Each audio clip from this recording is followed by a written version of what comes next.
Over the moon. तो ये idiom आप यूज करते ही होंगे, जिसका मतलब होता है एक्सट्रीमली हैप्पी, एक्सट्रीमली एक्साइटेड। तो हम कहते हैं I am over the moon, और सामने वाला समझ जाता है कि हम बहुत ही ज्यादा किसी चीज को लेकर एक्साइटेड हैं, हैप्पी हैं और डिलाइटेड हैं। तो क्या आप जानते हैं कि मून से जुड़े हुए 15 ऐसे और इडियम्स और फ्रेजेस हैं जो हैं बहुत ही आसान। बस जानना है उसका मीनिंग और आप कर सकते हैं ओवर द मून की तरह उनका यूज अपने सेंटेंस फॉर्मेशन में। तो आइए इस वीडियो में जानते हैं 15 ऐसे इडियम्स एंड फ्रेजेस जो जुड़े हुए हैं मून से। Once in a blue moon. Blue moon जो है वो कभी कभी होता है, तो इस इडियम का यूज करते हैं उस चीज को इंडिकेट करने के लिए जो होती है बहुत ही कम, यानी रेयरली। तो हम कहते हैं once in a blue moon, something that happens very rarely. He only visits his home town once in a blue moon. तो आप कर सकते हैं once in a blue moon का use. Shoot for the moon. इसमें moon को shoot करना नहीं है, इसका मतलब यह है कि आप कुछ ऐसा एम करते हैं जो बहुत ही ज्यादा हाई है। Aim for something very ambitious और हाई। तो हम कहेंगे shoot for the moon. You should shoot for the moon when setting your goals. Many moons ago. A long time ago की जगह आप कह सकते हैं मैनी मून्स अगो और साउंड कर सकते हैं वेरी इंप्रेसिव। आप कह सकते हैं we met many moons ago when we were in college.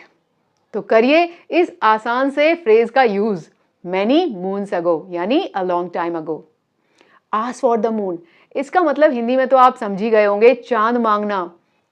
कोई ऐसी चीज जो है बहुत ही ज्यादा इम्पॉसिबल, तो कहते हैं यार इसने तो चांद मांग लिया। Ask for the moon, to demand something that is unrealistic और impossible to achieve. You are asking for the moon if you think you will get that job without experience. आप बात करते हैं ask for the moon and stars. इसने तो चांद सितारे मांग लिए। इसका भी मतलब वही है, to demand something that is unrealistic और इम्पॉसिबल टू अचीव। तो इसका मीनिंग हुआ wanting more than what is reasonable और achievable. She is asking for the moon and stars with her demands in the contract. चांद सितारे मांगना, ask for the moon and stars. आइए आगे बढ़ते हैं। Promise the moon. यहां पर कोई चांद नहीं मांग रहा, लेकिन यहां पर कोई है जो कह रहा है मैं तुम्हें चांद दे दूंगा। तो क्या ये पॉसिबल है? नहीं पॉसिबल है। तो ये बस वही चीज है, to make extravagant promises that are unlikely to be fulfilled, जैसा हमारे नेता करते हैं इलेक्शन के टाइम पर। Politician often promise the moon during election campaigns, और उसके बाद दिखाई नहीं देते। Promise the moon. अब बात करते हैं रीच फॉर द मून की। इसका मतलब चांद पर पहुंचना हुआ, तो क्या पहुंच सकते हैं? यह भी बिल्कुल वही है, to aim for something which is very high. ऐसा गोल जो बहुत ही ज्यादा हाई हो और एम्बिशियस हो, तो हम कहेंगे reach for the moon. Don't be afraid to reach for the moon, you have the potential to succeed. Reach for the moon यानी ऐसी चीज को एम करना जो हाई है, लेकिन इसका मतलब ये नहीं कि वो मिल नहीं सकती, मिल भी सकती है।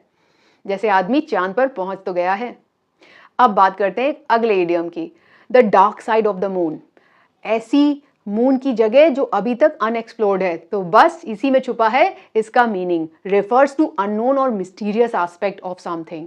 तो हम कह सकते हैं his personality has a dark side of the moon that no one knows about. तो आप कर सकते हैं इस इडियम का प्रयोग अगर आपको कहना है कि ये जो चीज है छुपी हुई है, मिस्टीरियस है, the dark side of the moon. तो आप कर सकते हैं इन इजी पीजी इडियम्स का यूज जो है चांद से जुड़े हुए।